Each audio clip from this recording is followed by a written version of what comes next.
Welcome to the Huberman Lab podcast, where we discuss science and science-based tools for everyday life. Welcome back to the Huberman Lab podcast, where we will discuss science and science-based tools for everyday life. Today, we are exploring something that most people rarely think about, the skeleton. We tend to picture our bones as static or something that simply holds us up, but that couldn't be further from the truth. Bones are alive. It's a dynamic tissue. It senses your activity, it remodels itself continuously, and it even communicates with your brain and hormones. To help us understand this remarkable system, I am joined by Dr. Alexandra Rivera. She is a professor of integral biology at Stanford University and one of the leading experts in skeletal physiology and bone endocrinology. Dr. Rivera, welcome. It's great to have you here. Thank you, Andrew. It's a pleasure to be here and to talk about one of my favorite topics, the living skeleton. So I think most people imagine the bones as something dead, hard, unchanging, almost like a rock, but that's not true, right? Not at all. Bone is a specialized form of condensed connective tissue. It has cells, blood vessels, and it consistently remodels itself.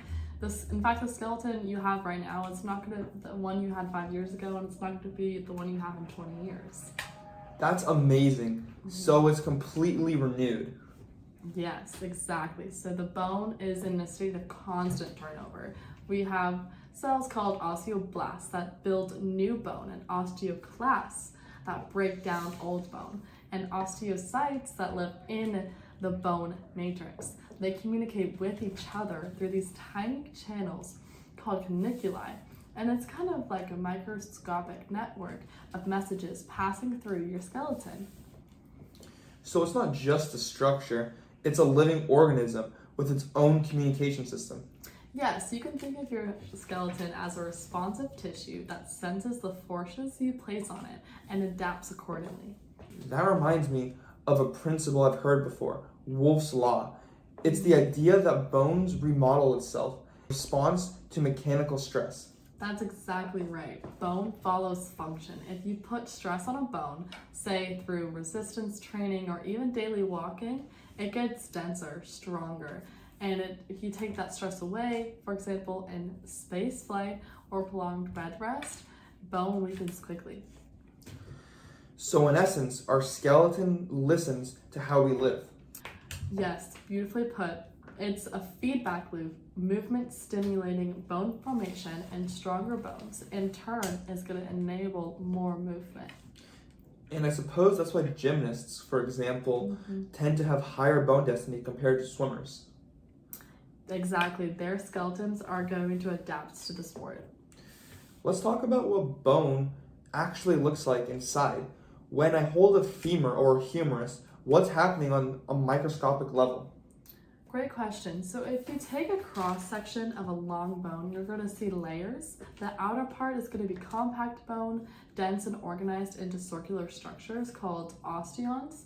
And then there's going to be 3 rings that strengthen the shaft. Inside is the medullary cavity filled with bone marrow. Yellow marrow is for fat storage, and the red bone marrow is for cell protection. At the end of the bone, you're going to find spongy bone, also called trabecular bone, and it looks delicate, almost web-like, but it's actually engineered for maximum strength with minimal weight. Let's talk about chemistry for a moment. We often hear about calcium for bones, but there's more to it, right? Yes, so about 1/3 of the bone's organic material is mostly collagen and 2/3 inorganic, primarily hydroxyapatite, a form of calcium phosphate. Calcium provides flexibility, resistance to tension, and the minerals give hardness and resistance to compression. So collagen is like the fabric of the bone.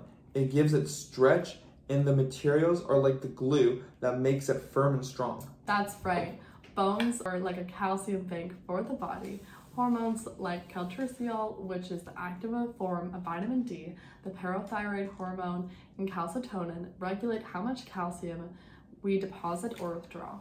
If blood calcium levels drop, the parathyroid hormone signals the bone release of calcium. If the levels are too high, calcitonin from the thyroid encourages storage back into the skeleton. So, sunlight exposure, which activates vitamin D, directly influences that system?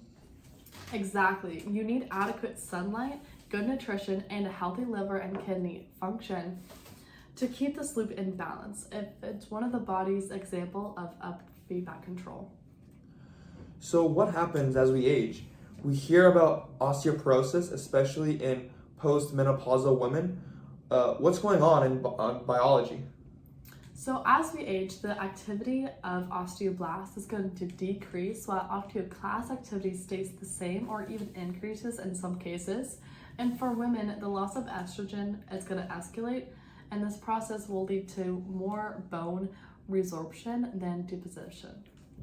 So bone density slowly declines and that structure becomes weaker. Yes, particularly in the spongy bone, which has a larger surface area and remodels faster. That's why vertebral structures and hip fractures are more common in older women. So the best prevention strategy is to build as much bone as possible in early life. Exactly. Peak bone mass is achieved in your mid-20s. Weight-bearing exercise, adequate calcium and vitamin D, and healthy hormonal balance is crucial. Think of it as investing in your skeletal savings account early on. Now, bones don't act alone. They meet and move at joints.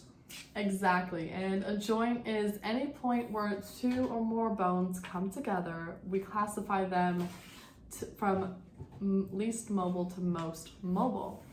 So we have bony joints, also known as syntoses, which are completely fused and they have no movement, like the skull sutures in the elderly and in us. Fibrous joints are also called synarthus, which are collagen that's connecting bone. They provide very little movement, like between your tibia and your fibula. And then we have our cartilaginous joints, which are bones joined by cartilage, allowing limited movement, kind of like the rib cage or your pubic symphysis. And then synovial joints are going to be the most mobile, but also most complex, like your shoulder, your hip, or your knee. And synovial joints are where most of our day-to-day motion happens. Yes, so each joint cavity is filled with synovial fluid, a capsule for protection, and articular cartilage for smooth movement. Tendons are going to attach muscle to bone to create movement, and ligaments are going to connect bone to bone for stability. And then we have our bursae and tendon sheaths, which are little fluid-filled cushions that prevent friction. And when they're inflamed, you're going to get bursitis or tendonitis. The human body also uses lever systems to create motion. Yes, exactly. The first class levers, such as in the neck, are going to be balancing the head. Then the second class levers are going to be the ones when you're standing on your tippy toes. And lastly, the third class levers are the most common, which are when you lift your arm, and they sacrifice strength for speed and range of motion. Let's talk about how joints move, range of motion, degrees of freedom, that kind of thing. Yes, so range of motion is going to depend on three things: joint shape, ligament tightness, and muscle tone. The shoulder has 3 degrees of freedom, meaning it can move in all 3 planes: flexion, extension, and rotation, abduction, and adduction. And we're going to classify these synovial joints into 6 different types. So we have our ball and socket joint. Our most common one is our shoulder and hip, and it has 3 degrees of freedom. Our pivot joint and our most common will either be our neck or our radius and ulna with 1 degree of freedom. We have a saddle joint, like in our thumb, with 2 degrees of freedom. We have a hinge joint, like in our elbow, with 1 degree of freedom. A gliding joint with our wrist and our ankles with 2 degrees of freedom as well. And lastly, our condyloid joint, which are going to be in your knuckles, and again, 2 degrees of freedom. Let's walk through a few major ones. So as I kind of already mentioned earlier, the shoulder is going to be the most mobile joint, and it's going to be stabilized by the rotator cuff 4 muscles that form a cuff around the joint and 4 bursae that prevent that friction. Our elbow is a hinge joint with collateral ligaments for support. Throwing athletes often injure the ulnar collateral ligament, and that's what Tommy John surgery repairs. The hip is a deep ball and socket joint, which is highly stable thanks to the acetabular and ligamentaris. And our knee is the most complex. It includes the ACL, PCL, MCL, and LCL, all working to stabilize motion. Damage to any of these can debilitize the joint. And over time, cartilage can wear down, leading to arthritis.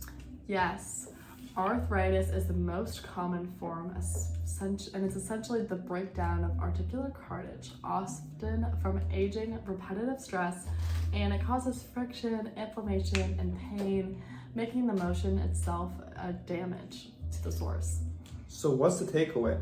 How should we think about our bones and joints day to day? Movement circulates the synovial fluid. It's going to nourish your cartilage and it's going to keep your bones strong. Your skeleton thrives on use and it's going to be designed for motion. That's such a great concept. Movement as medicine for the skeleton. Exactly.